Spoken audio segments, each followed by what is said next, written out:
जय माता दी मित्रों माँ काल का एस्ट्रोलॉजी चैनल में आप सभी का हार्दिक स्वागत है। अगर आपने चैनल को सब्सक्राइब नहीं किया है तो चैनल को सब्सक्राइब करें और बेल आइकन को प्रेस करें ताकि आप हमारी लेटेस्ट वीडियो को देख सकें।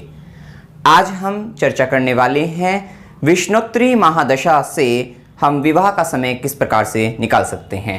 तो आज हम यही देखने वाले हैं। चलिए, तो सबसे पहले हम आरंभ करते हैं विवाह का समय किस प्रकार से निकालें। उसके लिए हम आपको बता देना चाहते हैं, यहाँ पर कुछ नियम लगने वाले हैं जिसको हम लगन कुंडली के माध्यम से और नवांश कुंडली के माध्यम से दोनों से ज्ञात करके तब हम देखते हैं कि किस प्रकार से हम ज्ञात कर सकते हैं कि विवाह कब होगा, और विंशोत्तरी महादशा जो है उसके थ्रू हम यहाँ पर ज्ञात करने वाले हैं। फिर साथ ही हम दो उदाहरण कुंडली भी ली हैं और इन पर भी हम इसको जो है लगाकर देखने वाले हैं।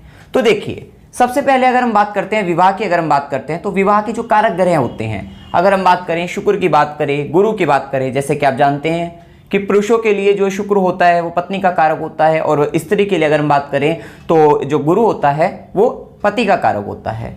तो इस प्रकार से अगर हमारी कुंडली के अंतर्गत जो है शुक्र है, गुरु है, तो इनकी जो महादशा जो चलती है ये विवाह कराने के लिए जो है बहुत अच्छी मानी जाती है, अर्थात इनकी महादशाओं के अंतर्गत व्यक्ति का विवाह हो सकता है।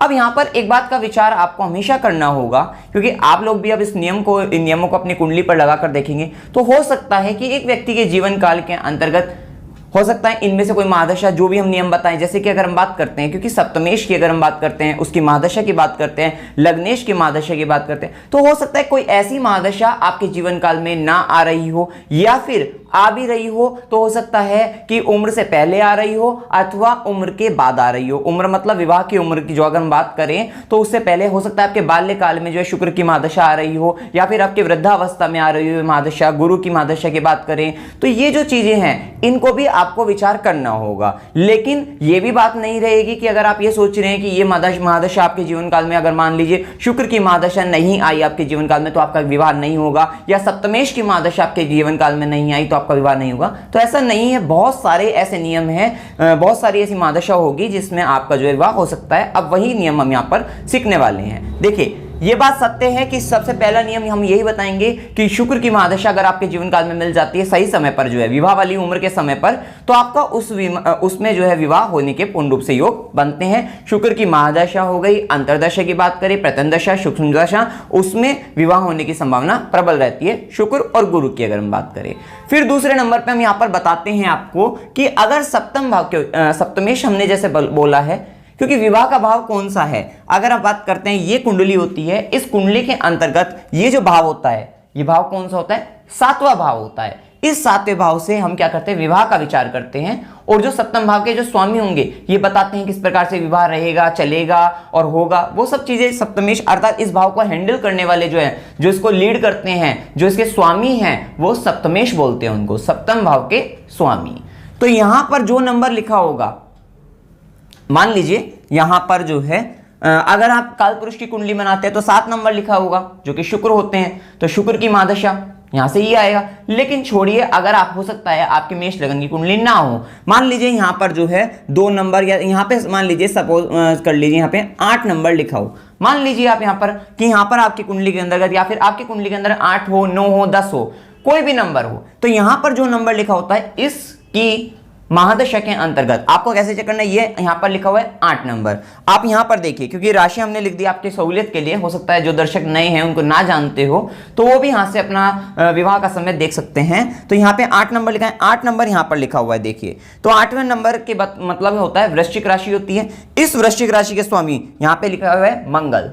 तो अर्थात मंगल की महादशा अगर इनको सही समय पर मिलती है, विवाह वाले समय पर, अगर मंगल की महादशा, जब भी विवाह के लायक हो जाता है व्यक्ति, उस समय पर जो है अगर मंगल की महादशा मिलती है तो व्यक्ति का विवाह होने की प्रबल संभावनाएं बनती है। महादशा अंतर्दशा की अगर हम बात करें तो उसमें प्रबल संभावनाएं बनती है। तो इस प्रकार से आप देख सकते हैं। अगर मान लीजिए यहाँ पे 8 नंबर ना होकर हो सकता है यहाँ पर जो है 12 नंबर लिखा हुआ हो सकता है आपकी कुंडली के अंतर्गत, तो यहां से आपको चेक करना है 12 नंबर का मतलब क्या है, यहां पर मीन राशि हो गई, और मीन राशि के जो स्वामी होंगे वो गुरु हो जाएंगे यहां पर।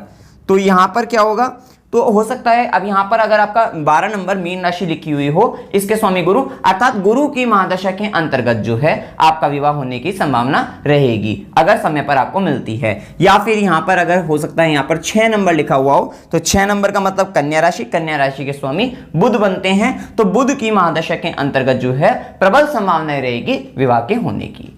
अब एक तो नियम यहां पर यह भी होता है कि सप्तम भाव के स्वामी का देख लिया, सप्तम भाव के स्वामी को भी देख लिया हमने कि भाई सप्तम भाव के स्वामी क्या बनते हैं, तो उनकी महादशा के अंतर्गत विवाह हो सकता है। यहां पे ये भी हो सकता है कि अगर सप्तम भाव में बैठे ग्रह जो हैं उनकी महादशा अथवा उनकी अंतर्गत दशा के अंतर्गत भी विवाह होता देखा गया है। मान लीजिए यहां पर जो है लिखा तो 6 नंबर है, अब यहां पे नंबर का मतलब नहीं है। अब आप देखिए, मान लीजिए यहां पर जो है सूर्य लिखा हुआ है, तो यहां पर हो सकता है कि सूर्य की महादशा के अंतर्गत अथवा सूर्य की अंतर्दशा के अंतर्गत व्यक्ति का विवाह हो जाए। या फिर यहां पे ये भी संभावना बनती है, अगर मान लीजिए यहां पर 6 नंबर ही है और सूर्य भी लिखा हुआ है, तो हो सकता है कि व्यक्ति का जो विवाह हो वो बुध की महादशा के अंतर्गत सूर्य की अंतर्दशा में हो जाए। या फिर यहां पर अगर लिखा हो चंद्रमा लिखा हो, तो हो सकता है व्यक्ति का जो विवाह हो वो चंद्रमा की अंतर्दशा या महादशा के अंतर्गत हो जाए। मतलब इस भाव में लिखा हुआ सप्तम भाव के मतलब सप्तम भाव में लिखा हुआ नंबर जो कि राशि होती है इसके स्वामी की महादशा, और या फिर यहां पर जो भी ग्रह बैठा हुआ है, सूर्य हुआ, चंद्र हुआ, मंगल हुआ, बुध हुआ, शनि हुआ, तो जो भी यहां पे ग्रह बैठा हुआ है उसकी महादशा में भी आपके विवाह की होने की संभावनाएं पूर्ण रूप से बनती है। और साथ ही आप एक बात और देख सकते हैं कि सप्तम भाव के जो स्वामी हैं, अब यहां पे जैसे सप्तम भाव के स्वामी क्या बनते हैं, बुध बनते हैं। मान लीजिए बुध आपकी कुंडली के अंतर्गत जो है यहां पर सुख भाव मतलब किसी भी भाव के अंतर्गत ये देखिए मतलब कहीं पर जहां पर भी बैठे हुए हैं, तो उनके साथ कौन से ग्रह बैठे हुए हैं, मान लीजिए बुध के साथ यहां पर शनि बैठे हुए हैं, तो एक संभावना यह भी बनती है कि सप्तम भाव के स्वामी के साथ जो ग्रह बैठा हुआ है उसकी महादशा अंतर्दशा के अंतर्गत भी आपके विवाह होने की संभावनाएं बनती है। तो एक नियम तो आप ये देख सकते हैं। अब जो नियम हमने यहां पर इस कुंडली के अंदर बताया, ये लगन कुंडली, नवांश, आप दोनों में मिलाकर, क्योंकि देखिए इसका जो अगर हम बात करते हैं निर्णय की बात करते हैं, तो वो हमें लगन के साथ साथ नवांश दोनों को मिलाकर तब निर्णय हम अच्छी प्रकार से ले सकते हैं। और साथ ही साथ आपको जो है अनुभव की भी आवश्यकता रहेगी। आपको जब आप एक्सपीरियंस कर लोगे, जो है कुंडली पर लगाकर देखना शुरू कर दोगे, तो आपको यह नियम अच्छी प्रकार से जो है कुछ समय बाद लगाना आ जाएगा अच्छी तरीके से। उसके बाद देखिए हम देख सकते हैं कि हो सकता है कि आपके सप्तम भाव में कोई ग्रह बैठा ही ना हो, यह भी हो सकता है। तो आप कहोगे किस महादशा के अंतर्गत भाई विवाह होगा, या फिर यहाँ पर जो नंबर लिखा हुआ हो उसकी महादशा आपको मिलनी ही ना हो आपके जीवन काल में, या फिर अगर हम बात करें मिल भी रही हो तो आगे पीछे की अगर हम बात करें मतलब कि हो सकता है समय से पहले मिल रही हो और समय के बाद में मिल रही हो, समय पर नहीं मिल रही हो, ये भी हो सकता है। तो उस समय में ये भी आप देख सकते हैं। तो अब यहाँ पर क्या होगा कि हो सकता है आपको जो है मतलब लग्नेश, अगर हम बात करें कि लग्नेश और भाग्येश की जो महादशा होती है या अंतरदशा होती है, उसमें भी विवाह होने की संभावना होती है। जैसे सप्तमेश बताया, अब लग्नेश आप कैसे देखोगे, जैसे हमने तीसरा नियम बताया है यहाँ पर कि लग्नेश या भाग्येश की अगर महादशा अंतरदशा की बात करते हैं उसमें भी विवाह के होने की संभावनाएं बनती हैं। तो यहाँ पर हो सकता है कि लग्नेश क्या होगा, लगन होता है आपका, ये लगन क्या होता है, प्रथम भाव को हम लगन बोलते हैं। तो लगन के स्वामी कैसे देखते हैं, यहां पर जो भी नंबर लिखा हुआ होगा, यहां पे हो सकता है आपका 4 नंबर लिखा हुआ हो, तो 4 नंबर का मतलब कर्क राशि, और कर्क राशि के स्वामी चंद्रमा, अर्थात चंद्रमा की महादशा अगर आपकी चल रही हो तो उसमें हो सकता है सप्तमेश का अंतर हो, भाग्येश का अंतर हो, तो उनमें भी विवाह होने की संभावनाएं हो जाती हैं। तो यहां पर आपको ये भी देखना है। या फिर आपका लगन जो है हो सकता है मिथुन लगन हो, बुध की महादशा के अंतर्गत जो है आपके विवाह हो सकता है। कन्या लगन हो तो भी बुध का लगन बैठता है, या फिर मकर लगन हो तो शनि का लगन बैठता है। तो मतलब यहां पर आपको नंबर देखना है, किस नंबर, यहां पर भी क्या नंबर लिखा हुआ है, तो उस महादशा के अंतर्गत लग्नेश की महादशा भी व्यक्ति के विवाह करा सकती है। मतलब जो है विवाह आप लग्नेश की महादशा में भी हो सकता है। या फिर लग्नेश की भी नहीं देखते तो आपको जो है भाग्येश की महादशा, अर्थात भाग्येश क्या होगा, नवम भाव के स्वामी जो है, भाग्य भाव जो होता है नवम भाव होता है, इस भाव के स्वामी की महादशा। अब यहाँ पे हो सकता है 7 नंबर लिखा हुआ हो, या फिर यहाँ पर जो है 11 नंबर लिखा हुआ हो, या फिर यहाँ पे 2 नंबर लिखा हुआ हो। तो यहाँ पे जो भी नंबर लिखा हुआ हो उसके स्वामी देखिए, उसकी महादशा के अंतर्गत भी व्यक्ति का विवाह हो सकता है। साथ ही इस भाव में ये भी बात है, जैसे सप्तम भाव में हमने बताया ना बैठे ग्रह भी विवाह करा सकते हैं, इसी प्रकार भाग्य भाव के अंतर्गत बैठे ग्रह भी व्यक्ति का विवाह कराने वाले हो सकते हैं। तो ये भी आपको विचार करना होगा। बस आपको उनकी महादशा देखनी है, महादशा का चार्ट आता ही है, आप जिस सॉफ्टवेयर के थ्रू भी देख सकते हैं जो है आराम से विवाह का जो है विष्णोत्तरी महादशा का चार्ट खोलिए और वहां से आप जो है चेक कर लीजिए कौन सी महादशा कब आएगी, वो वहां पर आप देख सकते हैं। तो आपको ये पता होना चाहिए कि किस महादशा के अंतर्गत ज्यादा चांसेस हैं। साथ ही इनमें एक बात और मैं आपको बता देना चाहता हूं यहाँ पर कि हो सकता है आपको सही समय पे सही महादशा भी मिल रही हो, फिर भी आपके विवाह नहीं हो रहा हो, शादी में समस्या हो। तो यहाँ पर एक बात और रहती है, कितनी बार कुंडली में ग्रह दोष इस प्रकार से हो जाते हैं या फिर ग्रह कमजोर हो जाते हैं, को बहुत सारी ऐसी चीजें हो जाती है, दोष हो जाता है कुंडली में जो है जिसके कारण नहीं हो पा रहा हो, तो ये भी आपको विचार करना होगा। साथ ही सही महादशा के अंतर्गत सही गोचर का प्रभाव व्यक्ति का विवाह कराने में जो है बहुत अच्छी महत्वपूर्ण भूमिका निभाता है। आपको महादशा अच्छी मिल रही है, उसके साथ आपको अगर गोचर का प्रभाव भी आपको देखना पड़ेगा। गोचर का प्रभाव बहुत महत्वपूर्ण होता है कि गोचर का सही प्रभाव भी आपको मिलना जरूरी है, आवश्यक है, तो वो भी आपको चेक करना होगा। अब यहाँ पे एक बात और हम बताते हैं कि हमने बताया कन्या की कुंडली के अंतर्गत शुक्र से सप्तम भाव में जो स्वामी होगा, शुक्र से सप्तम भाव का जो स्वामी होगा, ये कन्या की कुंडली के लिए रहेगा नियम। और अगर पुरुष की कुंडली की बात करें तो पुरुष की कुंडली में गुरु से सप्तम भाव के स्वामी की दशा अंतर्दशा में भी विवाह की संभावना बनती है। हमने कहा ना बहुत सारे इसमें नियम है, ऐसा नहीं कि आप एक दो नियम देखकर निराश हो जाए कि भाई नहीं लग रहा है तो हो सकता नहीं होगा विवाह, ऐसा नहीं है, बहुत सारे नियम इसमें हैं। तो यहाँ पर देखिए कन्या की कुंडली के अंतर्गत शुक्र से सप्तम भाव, मान लीजिए अब ये जो कुंडली है, ये कोई कुंडली है, किसी भी लगन की कुंडली हो सकती है, उसके अंतर्गत शुक्र जो बैठे हुए हैं, मान लीजिए यहाँ पर बैठे हुए हैं, कहीं पर भी बैठ सकते हैं, ठीक है ना। तो यहां पर हो सकता है शुक्र जो है तृतीय भाव के अंतर्गत बैठे हुए हैं। तो अपने को यहां पर क्या देखना है, ये किसकी कन्या की कुंडली है, किसी जातिका की कुंडली अगर है तो अब आपको देखना है शुक्र से सप्तम भाव, और भी ग्रह होंगे तो यहां पर आपको देखना है शुक्र से सप्तम भाव में, सप्तम भाव क्या होगा, यहां से सप्तम भाव, तो एक मतलब कहां से, शुक्र से, तो 1 2 3 4 5 6 7, कौन सा भाव है, ये वाला भाव। अब इस भाव के अंतर्गत जो भी नंबर लिखा हुआ हो वो देखिए आप, हो सकता है यहां पर 1 नंबर ही लिखा हुआ हो, तो मतलब कि शुक्र से सप्तम भाव में जो राशि लिखी हुई है, मतलब 1 नंबर लिखा हुआ है, तो इसके स्वामी जो बनते हैं मेष राशि हो गई, स्वामी मंगल बनते हैं, मतलब कि इस मंगल की महादशा अंतर्दशा के अंतर्गत विवाह होने की संभावनाएं प्रबल रहती है। तो मतलब शुक्र से सप्तम भाव, ये कन्या की कुंडली के अंतर्गत देखना है शुक्र से सप्तम भाव के स्वामी कौन बनते हैं। अब यहां पर हो सकता है कि आपकी कुंडली के अंतर्गत शुक्र मान लीजिए यहां पर हो, तो यहां पर होगा अगर शुक्र जो है, तो यहां से सप्तम भाव जब आप चलोगे 1 2 3 4 5 6 7, मतलब सामने यहां पर आ जाएगा। तो यहां पर अगर आप देखते हैं तो यहां पर फिर आपको फिर से नंबर देखना होगा कि यहां पे क्या नंबर लिखा हुआ है, हो सकता है यहां पर जो है 2 नंबर लिखा हुआ हो, तो 2 नंबर का मतलब वृषभ राशि, स्वामी शुक्र, तो शुक्र की महादशा के अंतर्गत जो है आपके विवाह होने की संभावनाएं प्रबल होगी। ये हो सकता है, कोई और भी नंबर हो सकता है। तो ये तो रही बात कन्या की शादी की अगर हम बात करें। अब उसके बाद अगर हम बात करते हैं, अगर किसी पुरुष की बात करें, जातक की बात करें, उसके विवाह की बात करते हैं, तो उसके लिए यही वाला नियम सेम इसी प्रकार से, बस अब आपको क्या देखना होगा कि गुरु से सप्तम भाव का स्वामी कौन है, उसकी महादशा भी व्यक्ति की अंतर्दशा भी व्यक्ति को विवाह करा सकती है, व्यक्ति का विवाह करा सकती है। तो यहां पर क्या होगा, मान लीजिए गुरु जो है कुंडली के अंतर्गत जो है, किसी जातक की कुंडली के अंतर्गत जो गुरु है, पुरुष की कुंडली की बात कर रहे हैं, वो दशम भाव के अंतर्गत है, तो यहां से सातवां क्या होगा, चतुर्थ भाव होगा, आप गिन कर देख सकते हैं, तो सातवां जो होगा चतुर्थ भाव होगा। और मान लीजिए चतुर्थ भाव में जो राशि आ रही है वो 3 नंबर आ रहा है, 3 नंबर का मतलब हो गया मिथुन राशि, स्वामी बुध बनते हैं, तो बुध की महादशा अंतर्दशा व्यक्ति का विवाह करा सकती है। आपको देखना होगा फिर अपनी कुंडली के अंतर्गत जो है, तो आप यहां पर देख सकते हैं। तो ये नियम बड़ा ही सरल था कि कन्या की कुंडली में शुक्र से सप्तम भाव और पुरुष की कुंडली के अंतर्गत गुरु से सप्तम भाव के स्वामी की महादशा अंतर्दशा प्रत्यंदशा व्यक्ति का विवाह करा सकती है। उसके बाद देखिए सप्तमेश का नवांश में, अब हमने बताया था ये नियम आपको थोड़ा सा जो है एक बात ध्यान रखना, जैसे हमने ये बताया ना शुक्र से सप्तम भाव अभी कन्या की कुंडली के अंदर, ये नियम आपको नवांश में भी देखते हैं रहना है कि नवांश में क्या प्रभाव पड़ रहा है। हो सकता है नवांश लगन के अंतर्गत भी अगर वही से सेम हो, शुक्र से सप्तम भाव के स्वामी, हो सकता है लगन के अंतर्गत शुक्र से सप्तम भाव के स्वामी शनि बनते हो, और नवांश के अंतर्गत भी शुक्र से सप्तम भाव के स्वामी शनि बनते हैं, तो शनि की महादशा अंतर्दशा प्रत्यंदशा हो सकता है आपका विवाह करा दे उसी में ही, मतलब जो है, तो ये बहुत प्रबल संभावनाएं बन जाती है। ये भी आपको चेक करना है। देखिए इसमें चेक बहुत कुछ करना होता है, बहुत कुछ देखना होता है, तभी जाके प्रेडिक्शन होती है। तो अब यहां पर हमने बताया सप्तमेश का।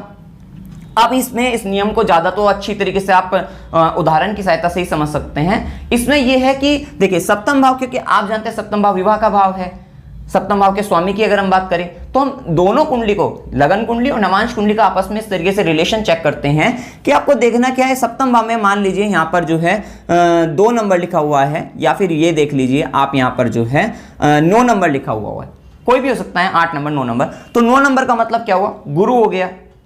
अब आपको देखना क्या है, 9 नंबर अगर यहाँ पे गुरु लिखा हुआ है, ये लगन कुंडली है, तो आपको फिर इस गुरु को चेक करना है नवांश के अंतर्गत ये कहां पर गया हुआ है। अब नवांश के अंतर्गत जिन ग्रहों के साथ संबंध बनाए, जहां पर बैठा हुआ है, मतलब जिन ग्रहों के साथ संबंध बनाए और जिन ग्रहों की उस पर दृष्टि पड़े, तो उनकी महादशा अंतर्दशा, क्योंकि अब क्या हुआ इस के कारण जो है, इस यहाँ पे सप्तम भाव के स्वामी के कारण, क्योंकि लगन के सप्तम भाव के स्वामी के कारण क्या हुआ, इनके कारण दोनों कुंडली का आपस में रिलेशन बन जाएगा। वहां पर जो है कि लगन कुंडली का भी और नवांश कुंडली का भी क्या है, संबंध बन जाएगा। जब आप इसके स्वामी पर, इस स्वामी पर, मतलब जो है सप्तम भाव के स्वामी, किसके, लगन के सप्तम भाव के स्वामी पर नवांश के अंतर्गत जब चेक करोगे कि किन ग्रहों के साथ बैठे, किन ग्रहों के साथ दृष्टि संबंध है, तो ये भी विवाह कराने वाला होगा, मतलब जो है।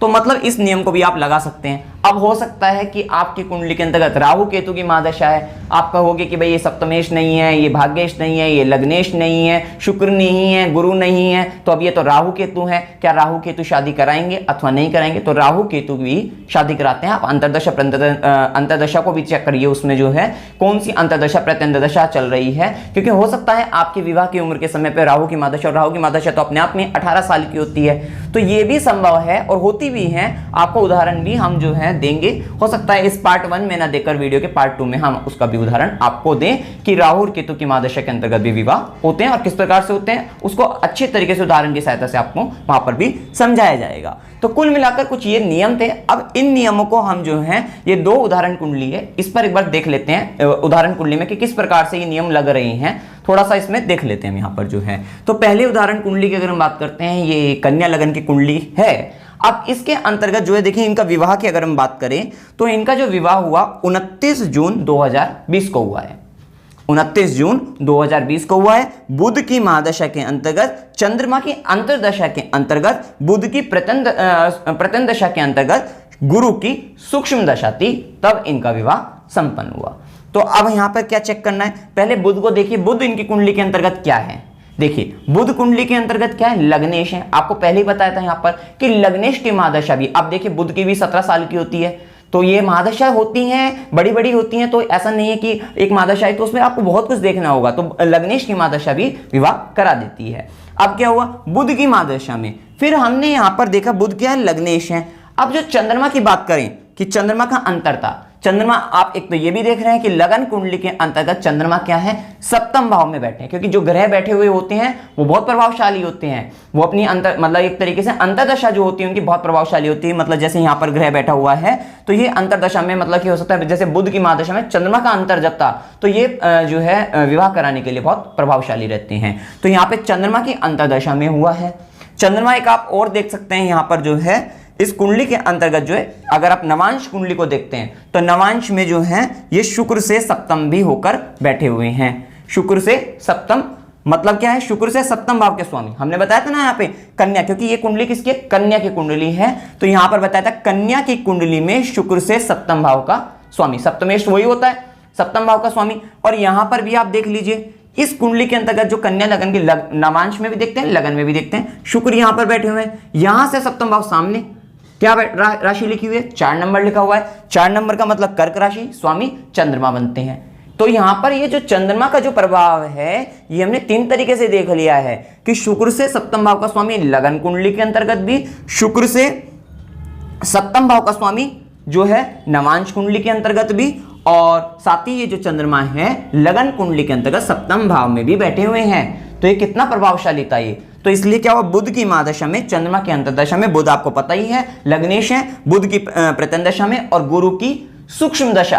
देखिए गुरु यहां पर क्या है, सप्तम भाव के स्वामी हैं, गुरु सप्तमेश हैं, जो है गुरु क्या है, सप्तमेश हैं। तो इस प्रकार से आप भी अपनी कुंडली के अंतर्गत जो है बड़ी ही सरलता से आप देख सकते हैं कि किस महादशा अंतर्दशा के अंतर्गत आपका विवाह हो सकता है। ये एक विंशोत्तरी महादशा पद्धति है, विधि है, जिसके द्वारा आप ये विवाह का समय ज्ञात कर सकते हैं। बहुत सारी विधियां हम आपको जो है अपने चैनल पर सिखाने वाले हैं। अब देखिए उदाहरण 2 की बात करते हैं।